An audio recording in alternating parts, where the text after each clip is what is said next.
Okay, so let's discuss Strömmen. Now, this essay can sometimes be hard, right? Particularly because, as the title suggests, right, what Øyvind Strømmen is doing is questioning the historicity of the resurrection narratives. And this is the question that I want to ask today, right? Does it need to be literal to be true? Can we question the historicity? Can we actually not need it, even let go of whether or not this is historically accurate, right? Can it still be true? And can it be true for us? And we don't necessarily have to be a Christian to believe in the truth of it. Maybe there's a deeper truth that isn't about whether something is historically accurate. So Strømmen is a journalist and a writer, studied religious history, and we know then, right, that he's from Norway. And he begins by saying that Norway is often seen as a bastion of secularism and even atheism, right? So in a poll, 44% they believe in God, 29% they're in doubt, and 27% say they don't believe in God at all. Yet this is only half the story, he writes. 85% of Norwegians remain members of the Lutheran State Church. 85%, right? And he says, okay, so what about me? What about me? He says, I didn't grow up Christian, but I did grow up in a community with many conservative Christians, and Christianity was omnipresent in my school, so everywhere. He says, a rebel was born. As a youngster, I was a hardline atheist. I became gradually more interested in religious studies, though, he writes. Why, as many scholars have pointed out, some of them with quite a bit of embarrassment, the secularization process, which for some time was seen as inevitable, turned out not to be inevitable after all. In 2013, religion still plays a major political and societal role. Without studying religion, how can one even hope to understand many current events, right? Which is one of the reasons that you take this class, right? It's important that you're able to understand religion in light of the way that our world operates. For me, he writes, increasing respect came with my studies, and with respect came doubt. I became an agnostic. So he went from being an atheist to an agnostic. Thus, it is as an agnostic that I approach the central story of Christianity, the resurrection narrative, an event placed sometime around 30 AD, and it is as an agnostic I will have to conclude that it does not and cannot come down to anything other than belief. So being an agnostic does not believe that you don't believe in God, right? He believes there is a God, but that he cannot name that God, right? So it's not necessarily manifest in any one particular religion.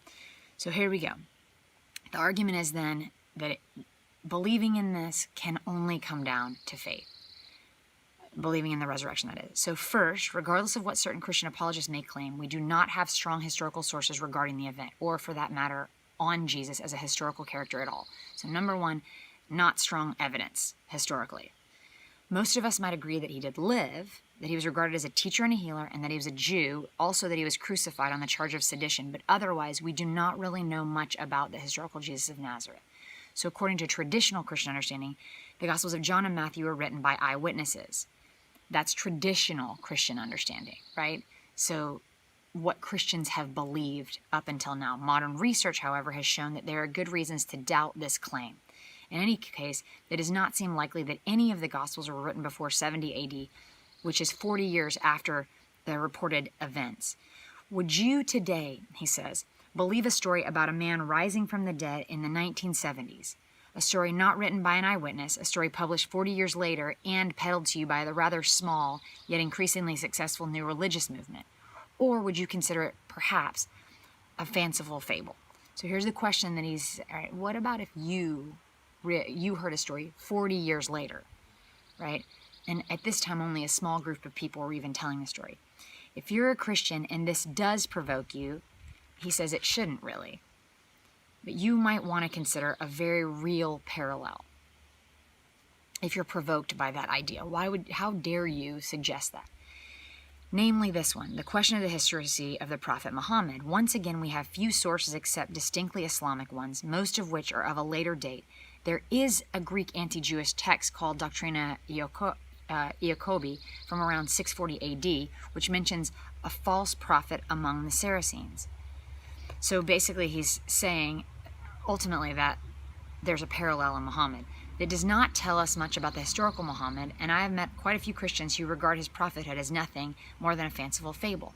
As with Muhammad and the Muslims, it is possible to find some non-Christian sources mentioning or at least referring to Jesus or the Christians, right? So there are sources outside of this text that mention Jesus. And here's what we find. Flavius Josephus, 93. Babylonian Talmud mentions Jesus. Pliny the Younger, right? They talk about Christus worshippers. That's 112. None of these sources, however, mentions the resurrection. Not one. The first non-Christian to even touch upon the subject was Lucian of Samatasa. He's a Greek satirist, right? Like the John Stewart of his age. He was right in the 2nd century. He ridiculed the Christians, portraying them as gullible fools. And then there was Celsus, who made this comprehensive attack on Christianity around 170 to 180.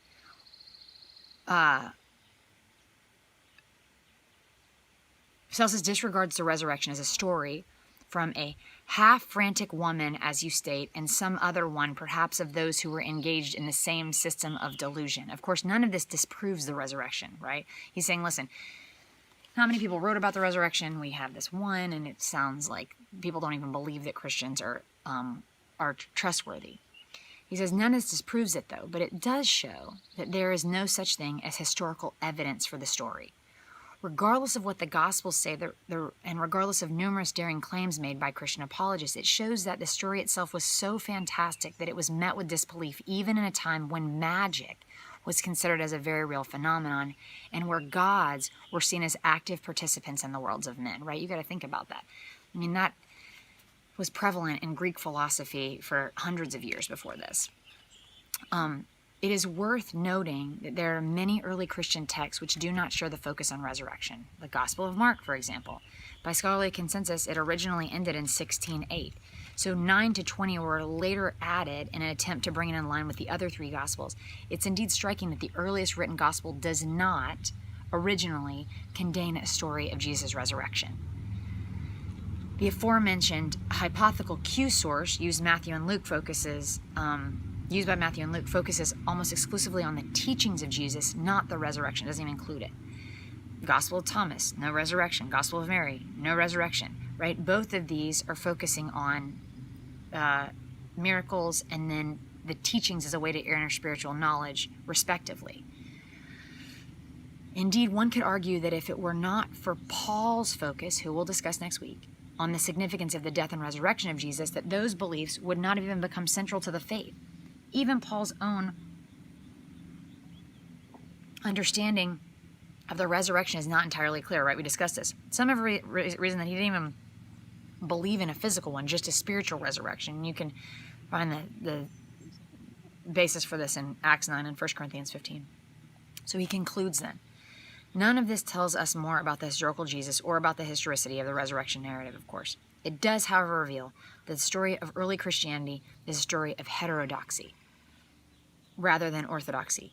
That means it's a story of conflicting ideas rather than of one single shared faith. And this leads to a final point that Ström's making. Even the 4 Gospels do not agree on what happened that first Easter morning. 4 conflicting accounts do not make for good historical evidence. But, he says, one can still believe.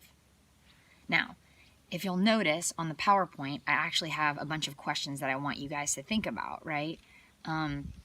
As we're considering what he's saying, right? Obviously, right, he's an agnostic, so that's the perspective that he's coming from, which is why he does not believe that it needs to have historical evidence to prove something that may be a symbolic message, right? Anyway, so I think that's actually good, right? Right? I mean, the points that he's making, again, there's really no historical evidence for it, and so we can't, as much as we might want to have historical